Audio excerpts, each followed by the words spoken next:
Bismillahirrahmanirrahim. Assalamualaikum warahmatullahi wabarakatuh. Pemirsa yang dirahmati Allah, marilah kita simak ceramah dari Ustadz Hanan Al-Taqid dengan tema apa yang harus dilakukan ketika sedang mentok dalam menghadapi persoalan hidup. Sebelumnya marilah kita bersolawat terlebih dahulu. Allahumma sholli ala Sayyidina Muhammad wa ala ali Sayyidina Muhammad.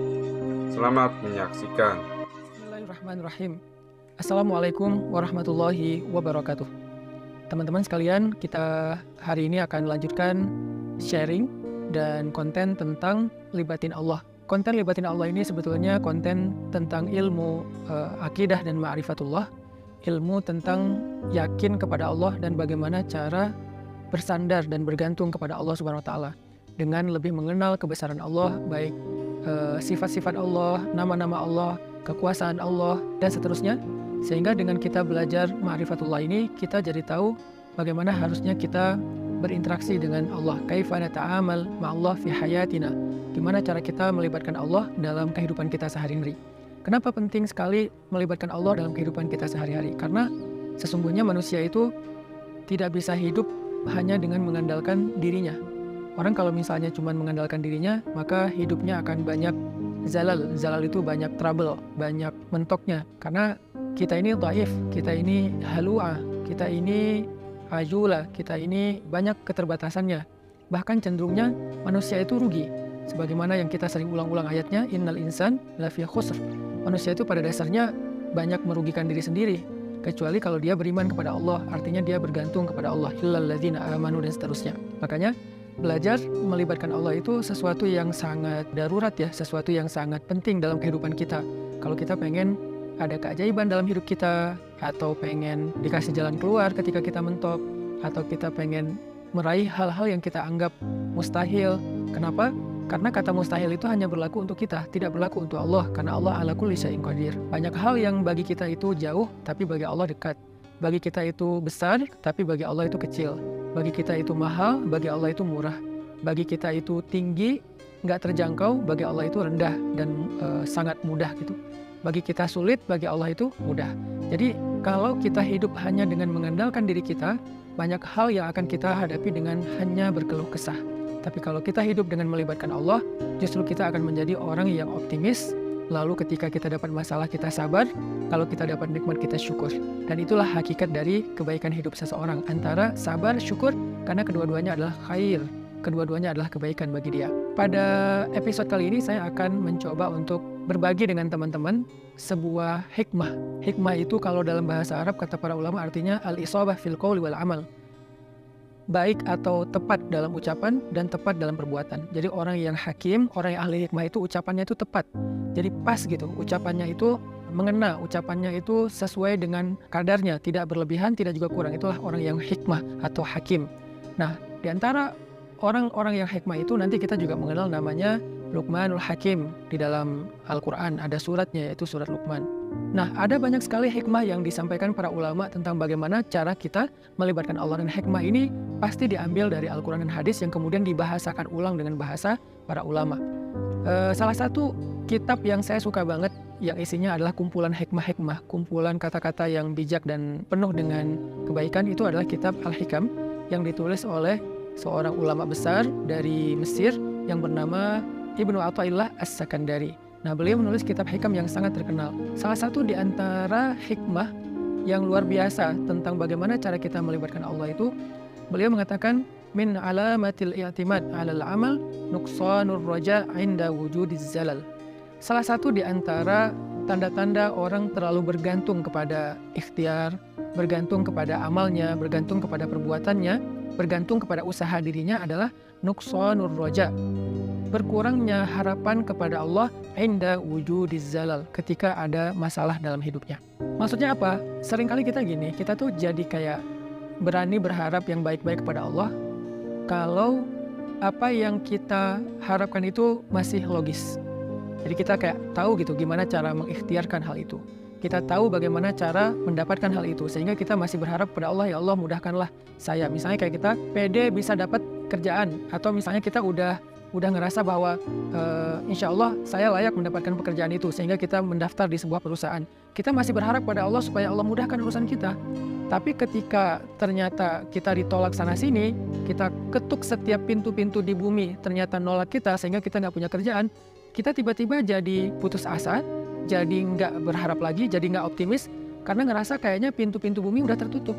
Karena ngerasa kayaknya ikhtiar kita itu udah mentok, kayaknya udah nggak ada lagi perusahaan yang bisa kita hubungi gitu. Sehingga ketika pintu-pintu di bumi udah tertutup, kita jadi berkurang juga harapan kita kepada Allah. Padahal orang yang baik dalam melibatkan Allah dalam hidup itu justru di saat pintu-pintu di bumi tertutup, dia masih berharap kepada Allah. Di saat itulah Allah terlibat. Jadi jangan sampai ketika pintu bumi tertutup, manusia meninggalkan kita, jalan-jalan ikhtiar itu udah kayaknya udah mentok, kita jadi berprasangka buruk dan tidak lagi berani berharap yang baik-baik kepada Allah. Justru ketika keadaan kita lagi sulit, keadaan kita lagi mentok, pintu-pintu di bumi tertutup, manusia meninggalkan kita, justru saat itulah saat kita bisa melibatkan Allah seutuhnya, karena tidak tercampur dengan keyakinan kita kepada makhluk. Dan saat itulah saat yang paling ajaib, saat kita mentok. Maka harusnya ketika kita mentok, ketika kita merasa kayak nggak ada harapan di antara manusia atau di bumi, kita justru semakin besar harapannya kepada Allah Subhanahu wa Ta'ala. Dan itulah cara paling ajaib melibatkan Allah dalam urusan kita. Kayak masalah jodoh misalnya. Ada orang yang dia udah siap menikah, udah punya pekerjaan tetap, punya penghasilan yang baik, kemudian secara penampilan dia juga good looking, orangnya juga baik gitu. Terus dia suka sama seorang cewek. Datanglah dia untuk melamar cewek tersebut, dan sepertinya cewek itu juga kayaknya perhatian sama dia, sehingga dia nggak tahu GR apa enggak, dia kayak berharap kayaknya nih udah waktunya nih saya serius dan melamar dia. Sebelum dia berangkat ke rumah calon istrinya, dia berdoa kepada Allah, ya Allah mudahkan urusan saya, ya Allah semoga saya bisa menjadi suami yang baik bagi dia, semoga lamaran saya diterima, bla bla bla. Dia berdoa kepada Allah, dia berharap pada Allah karena dia percaya bahwa ada jalan untuk mendapatkan yang dia inginkan. Lalu ketika yang terjadi justru sebaliknya, dia ditolak walaupun dengan cara baik-baik, atau bahkan mungkin dengan cara yang agak sedikit kasar. Perempuan itu menolak dia, atau calon mertuanya yang menolak, ayah dari perempuan itu yang menolak, atau mungkin ada banyak masalah lain yang terjadi sehingga nggak bisalah dia melamar perempuan itu. Apakah dia masih berharap kepada Allah? Kalau dia sudah tidak lagi berharap pada Allah, berarti selama ini dia sebetulnya lebih bergantung kepada ikhtiarnya, kepada usahanya daripada kepada Allah. Makanya tidak terjadi keajaiban. Bukan begitu cara melibatkan Allah. Justru ketika lamarannya ditolak, saat itulah dia bisa mengandalkan Allah seutuhnya. Karena tidak bisa lagi mengandalkan good looking, gak bisa lagi mengandalkan mapan, gak bisa lagi mengandalkan ikhtiar-ikhtiar manusiawi. Saat itulah dia seutuhnya bisa mengandalkan Allah, dan itulah cara melibatkan Allah untuk mendapatkan keajaiban dalam hidup. Sehingga jangan berputus asa dan jangan nyerah. Kalau nggak bisa mengetuk pintu hati manusia, maka ketuklah pintu rahmat Allah Subhanahu wa Ta'ala. Dan Allah lah yang membolak-balikan hati. Kalaupun nggak perempuan itu, Allah akan gantikan dengan perempuan lain yang lebih baik daripada dia untuk kita. Artinya nggak boleh berhenti berharap kepada Allah. Justru berharap kepada Allah di saat kita sedang sulit, itulah cara paling ajaib mendatangkan keajaiban Allah Subhanahu wa Ta'ala. Ada nasihat dari kisah Nabi Yusuf alaihissalam di dalam surat Yusuf, ketika Nabi Yakub meminta kepada anak-anaknya mencari Nabi Yusuf dan mencari adik mereka yaitu Bunyamin. Nabi Yakub bersabda, "Ya bani yadhhabu fatahassasu min Yusuf wa akhihi wa akhihi wa la tay'asu min rauhillah innahu la yay'asu min rauhillah illa al-qaumul kafirun." Wahai anak-anakku, kata Nabi Yakub, pergilah dan carilah kabar tentang Yusuf dan saudaranya itu Bunyamin. Dan janganlah kalian berputus asa dari rahmat Allah, dari pertolongan Allah, dari campur tangan Allah, dari keajaiban di sisi Allah. Sesungguhnya tidak ada yang berputus asa dari rahmat Allah kecuali orang-orang yang mengingkari kebesaran Allah, orang-orang yang tidak beriman. Jadi ciri di antara orang yang beriman itu tidak berputus asa. Dan kalimat putus asa ini tidak akan muncul kalau tidak ada zalal, tidak ada masalah, kalau nggak mentok. Nggak mungkin dong kita berputus asa sementara jalan masih terbuka lebar, segalanya masih normal, semuanya masih sesuai prediksi kita. Itu nggak ada alasan kita berputus asa. Justru alasan berputus asa itu ketika kita punya masalah, mentok, trouble, error, bla bla bla. Justru saat itulah kita rentan dengan putus asa. Nah, orang yang beriman di saat itu justru mereka bertambah yakin kepada Allah. Tidak menjadi orang yang yai'as, menjadi orang yang berputus asa atau yusi'udzan billah, mereka berburuk sangka kepada Allah. Wa tadhunnuna billahi dzunun, kalian berprasangka kepada Allah dengan prasangka yang tidak pantas. Kenapa? Karena orang beriman tidak pernah berhenti berharap kepada Allah yang baik-baik. Bahkan ketika ada masalah paling berat dalam hidupnya, saat itulah dia semakin berharap kepada Allah dan semakin bergantung kepada Allah. Dan saat itulah keajaiban Allah terjadi. Coba renungkan firman Allah di dalam surat An-Naml ayat 62. Bismillahirrahmanirrahim. Amman yujibul muttarra idza da'ah. Amman yujibul muttarra idza da'ahu wa yakshifus su' wa yaj'alukum khulafa'al ardh. أإله مع الله قليلا ما تذكرون. Siapakah yang akan memperkenankan doa orang-orang yang sedang kesulitan jika dia berdoa kepada Allah dan kemudian menghilangkan keburukan dari mereka dan menjadikan kalian sebagai pemimpin-pemimpin di muka bumi? Apakah ada ilah yang patut disembah bersama dengan Allah? Qalilan ma tazakkarun, sedikit sekali apa yang kalian mengerti. Siapakah yang akan menjawab doa orang yang ketika muttar? Apa itu muttar? Muttar itu artinya orang yang sedang dalam kesulitan yang luar biasa. Muttar itu artinya orang yang sedang dalam kesusahan yang sangat besar. Muttar itu artinya orang yang udah mentok, itulah muttar. Maka amma yujibul muttar, siapa yang akan bisa menjawab panggilan orang yang sedang muttar, yang memanggil ya Allah, ya Allah, ya Nasir, ya Azim, ya Aziz, ya Rabbal Alamin, ya Rabbi. Siapa yang akan menjawab panggilan ketika ada yang memanggil dalam keadaan kesulitan ya Allah selain Allah Subhanahu wa Ta'ala? Hanya Allah yang bisa menjawab. Ketika manusia tidak bisa menjawab, orang tua nggak bisa menjawab, teman-teman nggak bisa menjawab, mereka nggak ngangkat telepon, nggak ngebalas WA, nggak ada yang mau membantu kita, nggak ada yang yujib.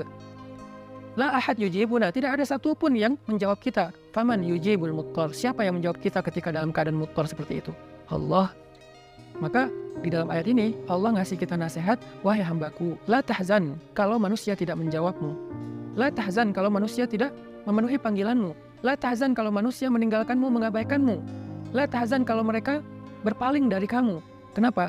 Aku tidak akan pernah meninggalkanmu. Aku tidak akan pernah menyia-nyiakanmu. Wadduha wal laili idza saja. Ma wadda'aka rabbuka wa ma qala. Ma wadda'aka rabbuka wa ma qala. Tuhanmu tidak pernah meninggalkanmu dan tidak benci kepadamu, wahai hambaku, walaupun kamu pendosa sekalipun. Ada 3 kondisi di mana seseorang itu doanya tidak ada hijab dengan Allah. Salah satu di antara 3 kondisi itu adalah ketika orang ini terzolimi. Orang yang terzolimi, walaupun dia pendosa, walaupun dia ahli maksiat, walaupun dia orang yang selama ini jauh dari Allah, tapi ketika dia dalam keadaan terzalimi, dalam keadaan susah, dalam keadaan dianiaya, dia berdoa, doanya nggak ada hijab dengan Allah loh. Walaupun dia selama ini nggak pernah sholat, walaupun selama ini dia nggak puasa, walaupun selama ini dia nggak berhijab, walaupun selama ini dia nggak pernah buka Al-Quran, walaupun selama ini dia nggak pernah mengingat Allah, tapi dalam kondisi ketika dia muttar, terzalimi, susah, maka tidak ada hijab antara dia dengan Allah ketika dia berdoa. Kenapa? Itulah istimewanya keadaan ketika orang terzalimi atau muttar. Allah nggak ngelihat dia puasa atau enggak. Allah nggak ngelihat dia sholat apa enggak. Yang Allah lihat dia memanggil Allah atau enggak. Makanya hati-hati kata Nabi dengan doa orang yang terzalimi. Walaupun orang yang terzalimi ini ahli maksiat, kalau dia terzalimi lalu dia berdoa kepada Allah, doanya nggak ada hijab.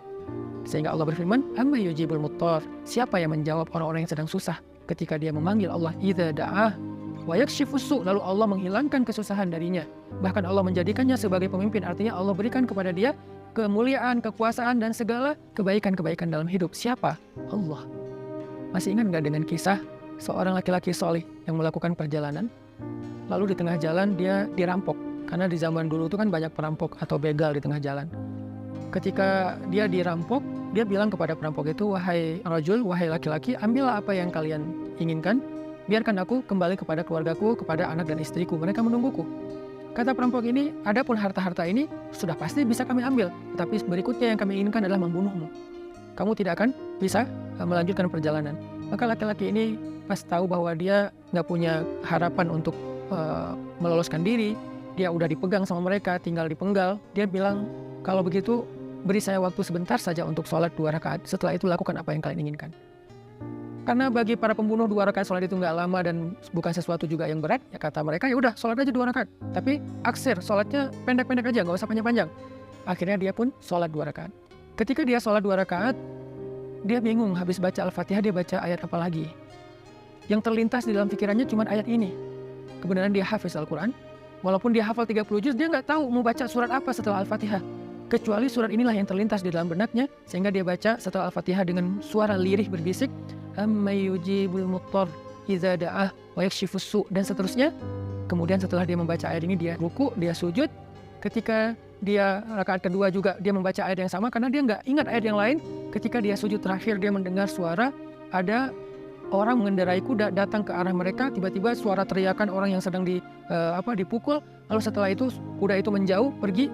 Dan ketika dia bangkit dari sujudnya, dia tahiyat, dia salam. Selesai dia salam ke kiri, dia ngelihat para perampok-perampok itu dalam keadaan telah terkapar dan dalam keadaan tidak bernyawa. Kemudian setelah itu dia bertanya kepada laki-laki yang mengendarai kuda, "Ya fulan, man ant? Siapa kamu? Siapa kamu?" Orang itu menjawab, "Aku adalah utusan dari Zat yang mendengar dan menjawab panggilan orang yang memanggilnya. Aku adalah utusan Zat yang menjawab orang yang memanggilnya." Yang menjawab siapa yang dalam keadaan susah yang memanggil dia, yaitu utusan Allah Subhanahu wa taala.